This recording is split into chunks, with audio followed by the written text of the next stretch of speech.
Viewers, మీ చుట్టూ జరుగుతున్న పరిస్థితులు గమనిస్తున్నారా? అంతా బాగుందా?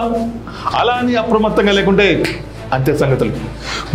గుడిలో లింగాన్ని మింగే మోసగాళ్ళు మీ చుట్టూ తిరుగుతున్నారు. ఆదమరిస్తే ఆవరించకుండానే పేగుల్ని కత్తిరించుకునే కంత్రిగాళ్ళు ఉన్న సమాజం ఇది. అందుకే మోసగాళ్ళ నుంచి, నేరాలు నేరస్తుల నుంచి మిమ్మల్ని జాగ్రత్త పరిచే మా ప్రోగ్రాం క్రైమ్ అలర్ట్.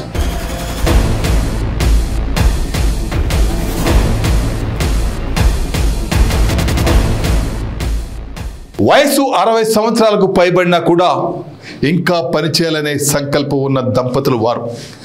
పిల్లలు పెద్దవారైనా కూడా ఎవరిపై ఆధారపడకుండా జీవితాన్ని గడుపుతున్న ఆదర్శ దంపతులు వారు. రెక్కల కష్టం చేసుకొని తమ కాళ్ళపై తాము నిలబడాలని, ఇప్పటి నుండే కొడుకులపై ఆధారపడవద్దని ఆత్మవిశ్వాసం ఉన్న వ్యక్తులు వారు. విశాఖ సమీపంలో నిర్మాణంలో ఉన్న అపార్ట్మెంట్లో వాచ్మెన్గా పనిచేసుకుంటూ కాలం గడుపుతున్నారు. సాఫీగా సాగుతున్న వారి జీవితంలో సోమవారం కాలరాత్రిగా మారింది. ఉదయం పనికి వచ్చిన కూలీలు అక్కడ చూడగానే ఆ వృద్ధ దంపతులు రక్తపు మడుగులో పడి ఉన్నారు. అసలు ఆ రాత్రి ఏం జరిగింది? ఆ వృద్ధ దంపతులను హత్య చేయాల్సిన అవసరం ఎవరికి ఉంది? పోలీసులకే ప్రశ్నార్థకంగా మారిన ఈ జంట హత్యలకు గల కారణాలు ఎవరు? ఆనవాళ్లు కూడా లేకుండా పక్కా ప్లాన్ ప్రకారం హత్య చేయాల్సిన అవసరం ఎందుకు వచ్చింది? What's the story?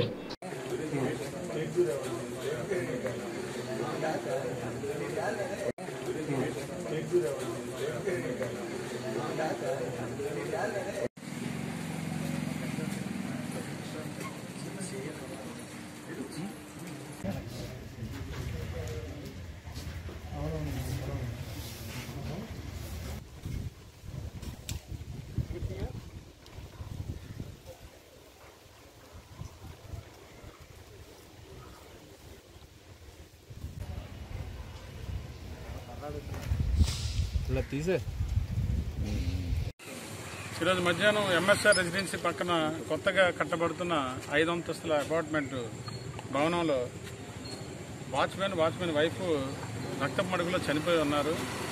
వీళ్ళకి గాయాలున్నాయి. వైఫ్కి నుదుటి మీద, హస్బెండ్కి కూడా కన్ను మీద, చెవు మీద ఇవన్నీ చాలా గాయాలున్నాయి. అన్నీ కూడా బ్లడ్ స్టెయిన్స్లో ఉన్నారు వాళ్ళు, రక్తపు మడుగులో. ఇవన్నీ చూస్తే ఇది మర్డరేమో అనే అనుమానంగా ఉంది. దీని మీద కేసు నమోదు చేసి పెందుర్తి ఇన్స్పెక్టర్ అశోక్ కుమార్ గారు ఇన్వెస్టిగేట్ చేస్తున్నారు. దేంతో కొట్టుంటారు సార్? అది మనం చెప్పలేమండి. అది పిఎం రిపోర్ట్ అయిన తర్వాత మనం చెప్పగలం.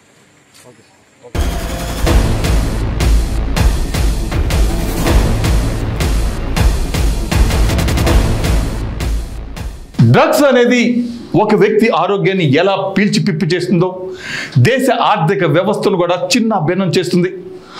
డ్రగ్స్కు బానిసలుగా మారి తనను తాను ప్రత్యక్షంగా చిదిమేసుకుంటున్న యువత రోజు రోజుకు పెరిగిపోతున్నారు. వేలు లక్షలు ఖర్చు పెట్టి తమ జీవితాలను నాశనం చేసుకునే వారినే పెట్టుబడిగా పెట్టి వ్యాపారం చేస్తున్నారు కొందరు కేటుగాళ్ళు. విదేశాల నుండి రకరకాల డ్రగ్స్ను దిగుమతి చేసి ఇక్కడ యువత జీవితాలను చిదిమేస్తున్నారు. విశాఖలో 50 LSD బ్లాస్ట్ డ్రగ్స్ను పట్టుకొని సీజ్ చేశారు పోలీసులు. వాటి విలువ కోట్ల రూపాయలు ఉంటుందని అంచనా వేశారు. ఈజీ మనీ కోసం కొంతమంది జాదుగాళ్ళు విసిరే డ్రగ్స్ వల్ల చిక్కుకోకుండా ఉంటే మీ జీవితం బంగారు భవిష్యత్తుగా మారుతుంది.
ప్రత్యేకమైన దృష్టి పెట్టడం జరిగింది. స్పెషల్ డ్రైవ్ కండక్ట్ చేస్తున్నాం 19 నార్కోటిక్స్.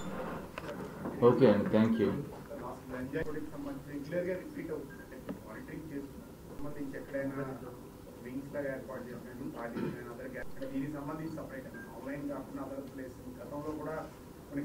ఈ డ్రగ్స్ పెడ్లింగ్ మీద, అదేవిధంగా డ్రగ్స్ వినియోగదారుల మీద ప్రత్యేకమైన దృష్టి పెట్టిన సందర్భంగా anti narcotics cell of city task force ఖచ్చితమైన సమాచారం మేరకు నిన్న ఒక రైడ్ కండక్ట్ చేయడం జరిగింది.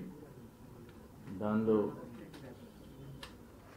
ఒక ముగ్గురిని ఇనీషియల్గా అరెస్ట్ చేసి ఒక 50 LSD బ్లాట్స్ సింథటిక్ డ్రగ్ని, అదేవిధంగా 4.4 grams some white powder suspected to be MDMA,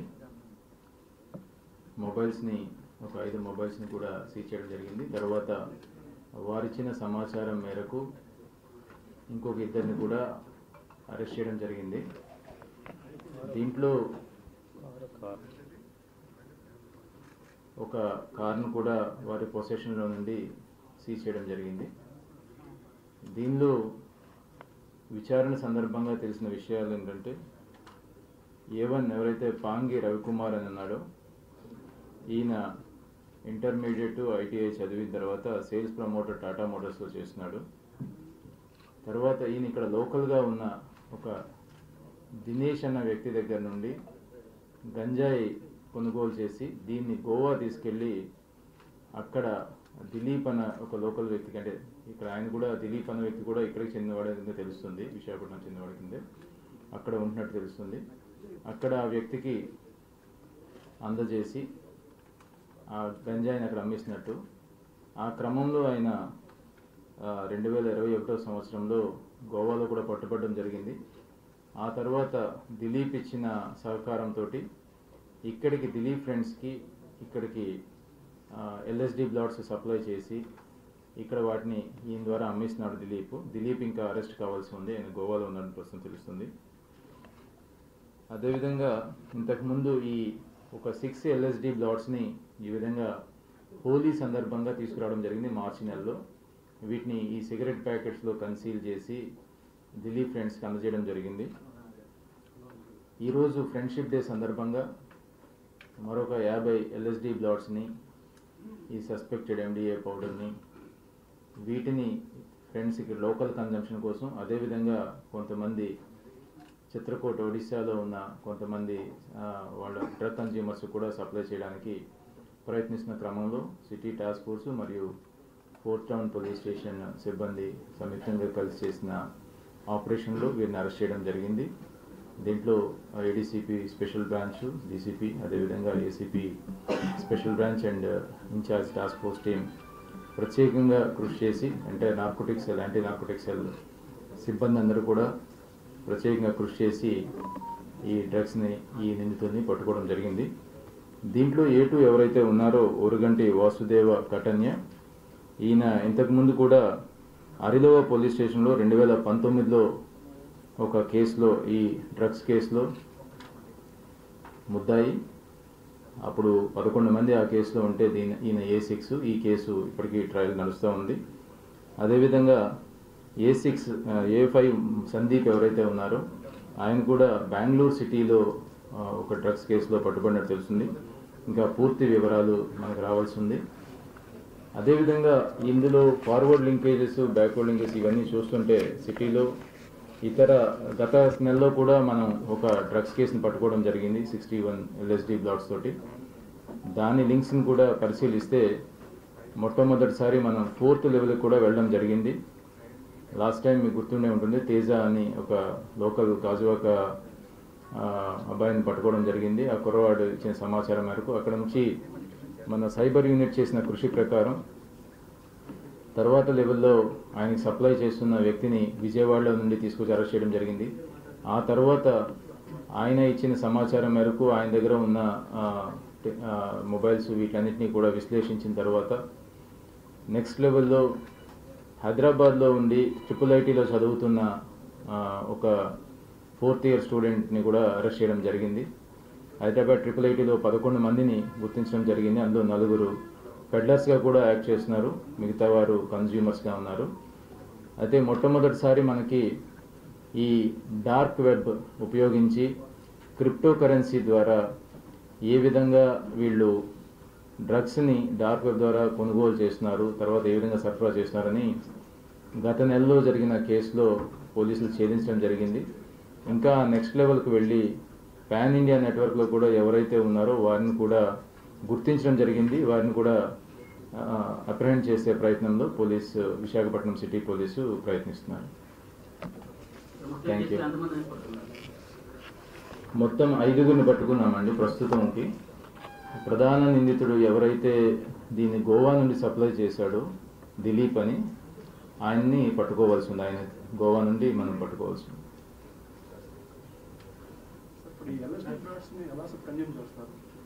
అది నాలిక మీద పెట్టుకొని లేకపోతే నాలిక కింద పెట్టుకొని ఉంటే ఒక 8 గంటలు 10 గంటల పాటు అది ఒక విధమైన హెల్యూసినేషన్లోకి తీసుకువెళ్తుంది.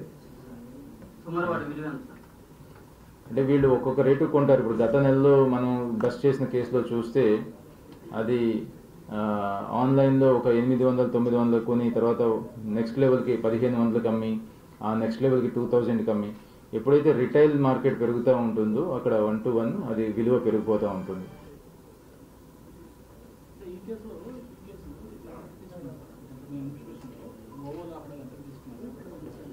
ఈ వివరాలన్నీ యాక్చువల్గా ఇప్పుడు ఎవరైతే మనం A1 రవికుమార్ని తీసుకువచ్చామో, రవికుమార్ అనేది ఈ దిలీప్ తాలూకా ఫ్రెండ్స్కి అందజేయాలి. Is a mediator type. మొత్తం అంతా పేమెంట్స్ అన్నీ కూడా ఈయన చెప్పే సమాచారం మేరకు దిలీప్కి అందుతాయి. ఓన్లీ ఈయన తీసుకువచ్చి ఇక్కడ ఇవ్వాల్సి ఉంటుంది. ఆ వివరాలన్నీ కూడా మనం దిలీప్ని అప్రహెండ్ చేస్తే తెలుస్తుంది.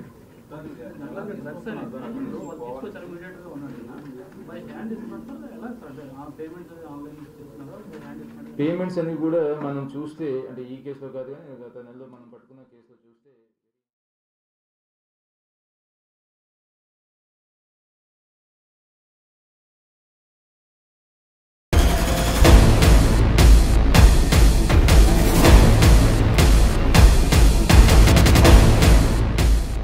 తల్లిదండ్రుల తర్వాత గురువుకే అంతటి ప్రాధాన్యం ఇచ్చింది ఈ సమాజం. అటువంటి ప్రాధాన్యం గురుస్థానంలో కదా, ఒక్క లైన్ పోతే 2-3 లైన్లు వస్తున్నాయి. ఓకే, తల్లిదండ్రుల తర్వాత గురువుకే అంతటి ప్రాధాన్యం ఇచ్చింది ఈ సమాజం. అటువంటి గురువు స్థానంలో ఉన్న వారు బాధ్యతగా ప్రవర్తించాలి. పిల్లలు ఇంట్లో కంటే కూడా పాఠశాలలోనే ఎక్కువ సమయం గడుపుతారు. ఉపాధ్యాయులపై నమ్మకంతో స్కూలుకు పంపిస్తే తమ కన్న పిల్లలుగా చూడాల్సిన టీచర్స్ కీచకులుగా మారి అమ్మాయిలని వేధిస్తున్నారు. ప్రభుత్వ పాఠశాలలో పనిచేస్తూ విద్యా వ్యవస్థ తల దించుకునేలా చేసిన బండి మనోహర్ రెడ్డిపై తల్లిదండ్రులు పోలీసులకు ఫిర్యాదు చేశారు. దీంతో పోకిరీలపై నమోదు చేసే ఫోక్స్ చట్టం ఉపాధ్యాయునిపై పెట్టడంతో వరంగల్ దేశాయపేట సిగ్గుపడుతుంది.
అతను చేసేది ఆటో డ్రైవర్ వృత్తి. మనిషి మాత్రం బంగారు వ్యాపారంలో ఉంటాడు. చేతి నిండా ఉంగరాలు పెట్టుకోవాలని అతనికి ఆశ. అందుకు అనుగుణంగా కష్టపడి సంపాదించిన డబ్బులో కొంత సొమ్ము దాచిపెట్టి తన 2 చేతులకు ఉంగరాలు చేయించుకున్నాడు. ప్రతి మనిషికి ఒక సరదా ఉంటుంది కదా, అలాగే ఆటో డ్రైవర్ జవహర్ బాషాకు ఉంగరాల కోరిక ఉండేది. బట్ ఆ కోరికనే అతన్ని ఈ లోకంలోనే లేకుండా చేసింది. పని పాట లేని సోమరపోతుల కన్ను జవహర్ బాషాపై పడింది. ఆటో అద్దెకు కావాలని నమ్మించి ఊరి చివరికి వెళ్ళాక అతన్ని గొంతు కోసి రాక్షసంగా హత్య చేశారు కంత్రిగాళ్ళు. సో పరాయి వాళ్ళ సొమ్మును అప్పన్నంగా తింటూ ఎన్ని రోజులు కాలం గడపగలరు? 4 రోజుల తర్వాత మళ్ళీ మొదలు వస్తుంది కదా. మీరు చేసిన ఒక్క తప్పును కప్పిపుచ్చుకోవడానికి 100 తప్పులు చేయాల్సి వస్తుంది. అందుకే మీకు నచ్చిన పని, అర్థమైందా, మీకు నచ్చిన పని చేస్తూ దర్జాగా మీ కుటుంబాన్ని పోషించుకోవడం ఉత్తమం. తిరుపతి జిల్లా చిల్లకూరు గ్రామం వడ్డెపాలెంకు చెందిన ఆటో డ్రైవర్ జవహర్ బాషా హత్య కేసులో 2 నిందితులను అరెస్టు చేసి వారి వద్ద నుండి దొంగలించబడిన 8 చేతి ఉంగరాలు, 2 ఆటోలు స్వాధీనం చేసుకున్నట్లు గూడూరు డీఎస్పీ రాజగోపాల్ రెడ్డి తెలిపారు. చిల్లకూరు పోలీస్ స్టేషన్ వద్ద పోలీసులు నిర్వహించిన మీడియా సమావేశంలో నిందితులు హత్యకు వినియోగించిన కత్తులు, రికవరీ చేసిన 8 బంగారు ఉంగరాలు మరియు 2 ఆటోలను హత్య కేసులో నిందితులైన గూడూరు మండల పరిధిలోని అయ్యవారిపాలెం గ్రామానికి చెందిన దర్శిగుంట బాబు, తుమ్మూరు గౌతమ్లను మీడియా ముందు ప్రవేశపెట్టారు. హత్య చేయబడ్డ ఆటో డ్రైవర్ జవహర్ బాషా ఎప్పుడు 8 బంగారు ఉంగరాలు ధరించి ఉంటాడని తెలిపారు. గత నెల 15వ తేదీ బాషాకు అద్దె ఉందని నిందితులు నమ్మించి చిల్లకూరు మండలం వరంగలి క్రాస్ రోడ్ సమీపంలో చెట్ల పొదల వద్దకు తీసుకెళ్లి కత్తులతో జవహర్ బాషా మెడకోసి హత్య చేసి ఆటో డ్రైవర్ బాషా చేతికి ఉన్న 8 ఉంగరాలు దొంగలించి మృతదేహాన్ని పొదల్లో దాచిపెట్టి బాషా ఆటోను నిందితులు తీసుకొని వెళ్లి పొదలకూరు మండల పరిధిలోని మర్రిపల్లి గ్రామం వద్ద కొత్తగా నిర్మిస్తున్న గంగమ్మ దేవస్థానం వద్ద విడిచిపెట్టి తిరిగి గ్రామానికి చేరుకున్నారు. మరుసటి రోజు రాత్రి చెట్ల పొదల వద్దకు ఆటో తీసుకెళ్లి ఆటో డ్రైవర్ జవహర్ బాషా మృతదేహాన్ని సంచిలో మూటగట్టి గూడూరు మండల పరిధిలోని విందూరు కండ్రిగ గ్రామ సమీపంలో ఉన్న కైవల్య నదిలోకి మృతదేహాన్ని వేయడం జరిగింది. గత నెల 29వ తేదీ నుండి సంచి చినిగిపోయి మృతదేహం నది ఒడ్డుకు చేరుకుంది. దీన్ని గుర్తించిన స్థానికులు గూడూరు రూరల్ పోలీసులకు సమాచారం ఇవ్వగా పోలీసులు సంఘటనా స్థలానికి వెళ్లి పరిశీలించగా మృతుడి వద్ద లభించిన ఆధార్ కార్డు ద్వారా గత నెల 19వ తేదీ చిల్లకూరు పోలీస్ స్టేషన్లో ఆటో డ్రైవర్ బాషా కనబడడం లేదని నమోదైన కేసుకు సంబంధించి ఆటో డ్రైవర్ జవహర్ బాషాగా నిర్ధారణ చేయడం జరిగింది. పోలీసులు దర్యాప్తు చేయగా నిందితులు గూడూరు మండల పరిధిలోని అయ్యవారిపాలెం గ్రామానికి చెందిన దర్శిగుంట బాబు, తుమ్మూరు గౌతమ్ హత్య చేసినట్లు గుర్తించారు. వీరిని ఆగస్టు 6వ తేదీ చిల్లకూరు మండల పరిధిలోని దివిపాలెం రోడ్డు జంక్షన్ వద్ద రూరల్ సిఐ శ్రీనివాసులు రెడ్డి ఆధ్వర్యంలో అరెస్టు చేయడం జరిగిందని తెలిపారు. పోలీసుల విచారణలో నిందితులు నేరం చేసినట్లు అంగీకరించారని పేర్కొన్నారు. నిందితుల్ని కోర్టులో పెట్టినట్లు డీఎస్పీ పేర్కొన్నారు.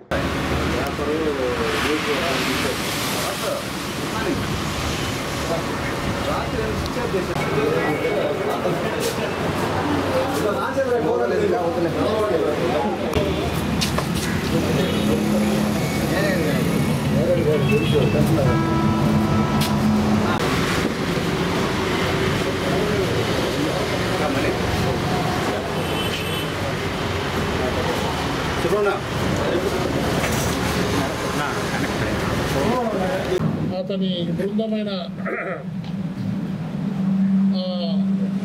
ఆర్వి రాజు, తర్వాత రహీము, సుబ్రహ్మణ్యం, వెంకటేశ్వర్లు, కానిస్టేబుల్ విశ్వలతో స్పెషల్ పార్టీగా ఏర్పడి అన్ని విధాల టెక్నికల్ డేటాతో చేసి ఈ దినము నిన్న 2 గంటలకు మన ఒక ఇద్దరిని అరెస్ట్ చేయడం జరిగింది. వాళ్ళు వచ్చేసి దర్శిగుంట బాబు, సన్న బ్రహ్మణయ్య, అయ్యవారిపాలెం గ్రామము, ఒకడు తుమ్మూరు గౌతము, లేట్ రామయ్య, అతను కూడా అయ్యవారిపాలెంగా. వాళ్ళిద్దరు కూడా ఆటో డ్రైవర్లు. పేదరికము ఎంత అంటే ఎంత హానికరంగా ఉంటుందనేది ఈ జవహర్ బాషా యొక్క మరణమే ఉదంతం. ఇతనికి ఒక అలవాటు, ఏ అలవాట్లు లేవు. 8 ఉంగరాలు, 2 చేతులకు 8 ఉంగరాలు ఎప్పుడు పెట్టి ఉంటాడు. అవి కూడా చాలా వెడల్పైన ఉంగరాలు, బంగారు ఉంగరాలు.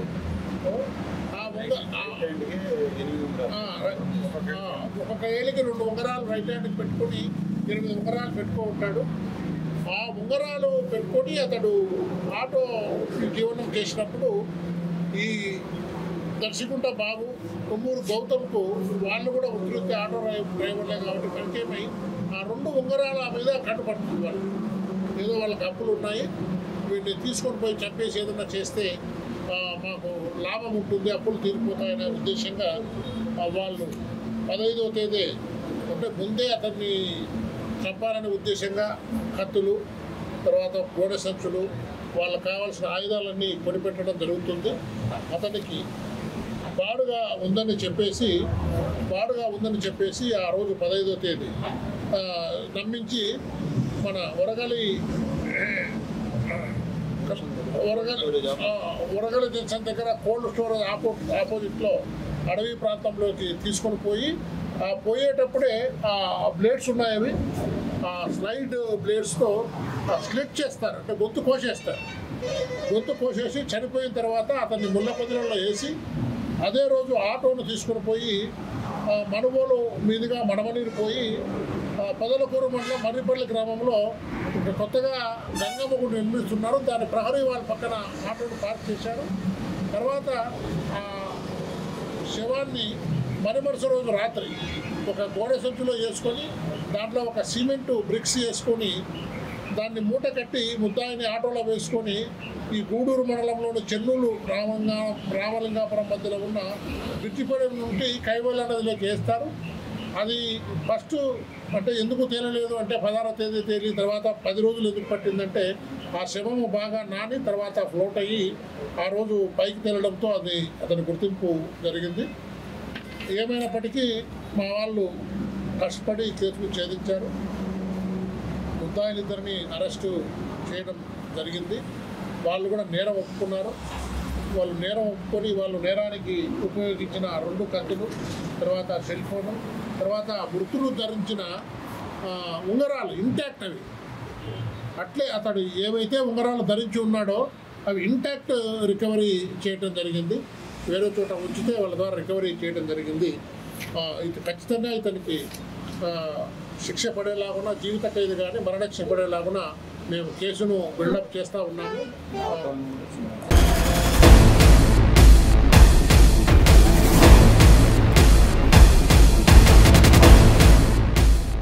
ప్రపంచం ఓ గ్లోబల్ విలేజ్గా మారి ప్రతి రంగంలో అభివృద్ధి చెందినా కూడా మనుషుల్లో మూఢనమ్మకాలు, కుల పిచ్చి, మత పిచ్చి జాడ్యం మాత్రం పోవడం లేదు.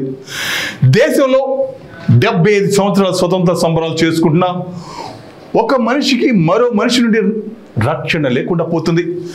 ప్రేమ, పెళ్లి అనేది ఇద్దరు వ్యక్తులు ఇష్టంపై ఆధారపడి ఉంటుంది. మేజర్ అయిన వారు ఇష్టపడి పెళ్లి చేసుకుంటే కాదనే అధికారం తల్లిదండ్రులకు కూడా లేదని చట్టం చెబుతుంది. ప్రభుత్వాలు ఎన్ని చట్టాలు తెచ్చినా పరువు హత్యలు ఆగడం లేదు. చెల్లెలు కులాంతర వ్యక్తి దిలీప్ని ప్రేమిస్తుందని తెలిసి మాట్లాడుకుందాం రా అని ఊరు చివరకు తీసుకెళ్ళి మద్యం సీసాతో పొడిచి అతి కిరాతకంగా హత్య చేశాడు. చెల్లెలి ఇష్టాన్ని కాదని తన పరువు కోసం సమాజం చీకొట్టే పనిచేశాడు ఆ శాడిస్ట్ అన్న. ఈ దారుణ ఘటన సూర్యాపేటలో జరిగింది. ఆస్తుల కోసం కులాలకు ప్రేమ దక్కలేదని చంపుకుంటూ పోతే సాధించేది ఏముంటుంది? జైలు శిక్ష తప్ప. ప్రేమ వ్యవహారంలో ఓ యువకుడిని దారుణంగా హత్య చేసిన సంఘటన సూర్యాపేట జిల్లా కేంద్రంలో జరిగింది. సూర్యాపేట పట్టణంలోని తాళ్లగడ్డకు చెందిన చందనబోయిన దిలీప్ హైదరాబాద్లో ఏసీ రిపేరింగ్ వర్కర్గా పనిచేస్తున్నాడు.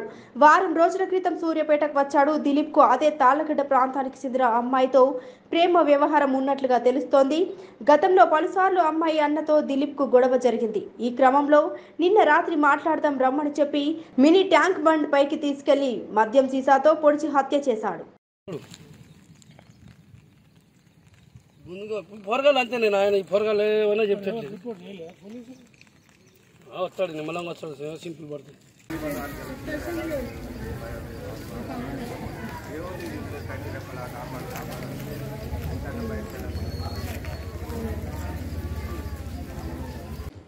ఈరోజు ఉదయం చంద్రబోయిన కోటయ్య అని చెప్పి ఈ తాళ్ళగడ్డ నివాసి ఒక కంప్లైంట్ ఇవ్వడం జరిగింది.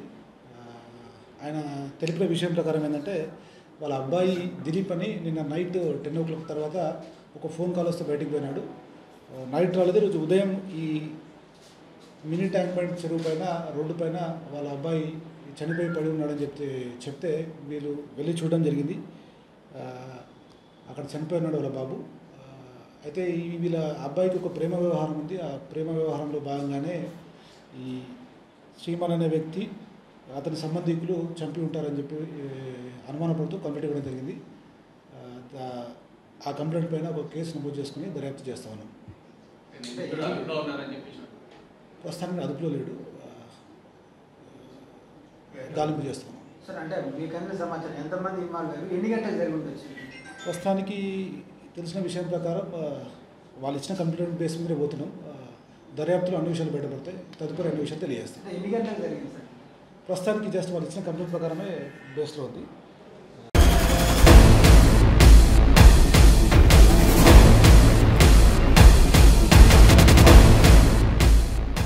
ఇది ఇవాళ క్రైమ్ అలర్ట్. మరిన్ని క్రైమ్ న్యూస్తో మళ్ళీ రేపు ఇదే సమయానికి మీ ముందుకు వస్తుంది క్రైమ్ అలర్ట్. చూస్తూనే ఉండండి 9 News. ప్రతి క్షణం ప్రజాక్షేమం కోసం.